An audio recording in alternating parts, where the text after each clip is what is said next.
penguatan rupiah ini sebetulnya didorong oleh pergerakan dolar indeks.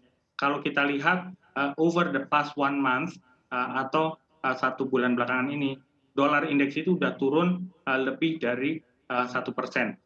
Ini karena mereka mengantisipasi bahwa Fed tapering ini nanti mungkin akan dimulai dengan sangat gradual, dan juga kita melihat adanya breakdown atau yang dinamakan dari semenjak bulan Juni ini adanya breakdown dari positif korelasi antara 10-year US Treasury yield dengan dolar. Jadi memang kedua hal ini secara faktor eksternal justru mempengaruhi nilai tukar di mana rupiah ini memang menguat, dan juga kedua dengan adanya PPKM di mana permintaan impor Indonesia otomatis akan sedikit menurun. Oleh karena itu permintaan US dollar pun otomatis akan lebih turun.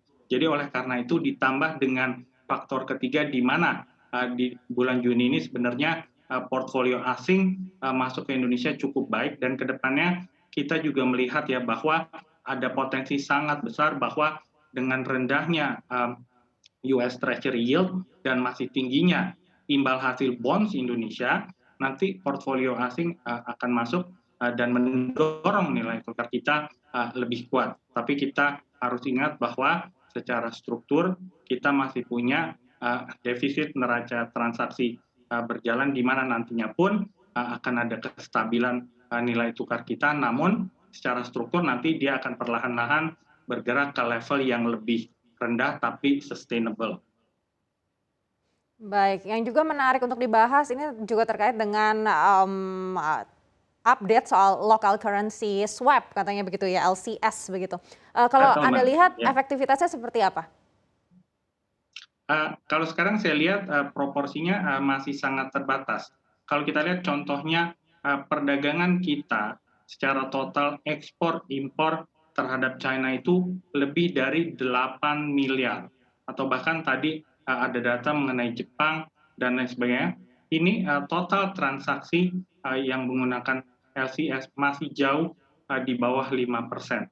Nah, ini berarti memang pada saat kita berusaha untuk move away dari US dollar, memang harus kita melihat bahwa apakah nanti pada saat mekanisme price discovery atau bagaimanakah sebenarnya nilai tukar kita nantinya, apakah contohnya nanti dengan China bisa lebih menguntungkan kedua belah pihak, ini patut diuji.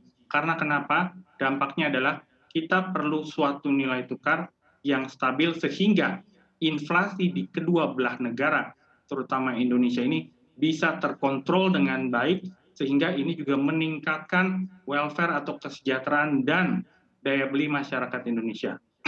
Namun saya mau tekankan penggunaan LCS ini baik adanya dan sudah sangat tepat di mana kita mulai dengan partner-partner dagang utama kita seperti Tiongkok, Malaysia, Jepang maupun Thailand.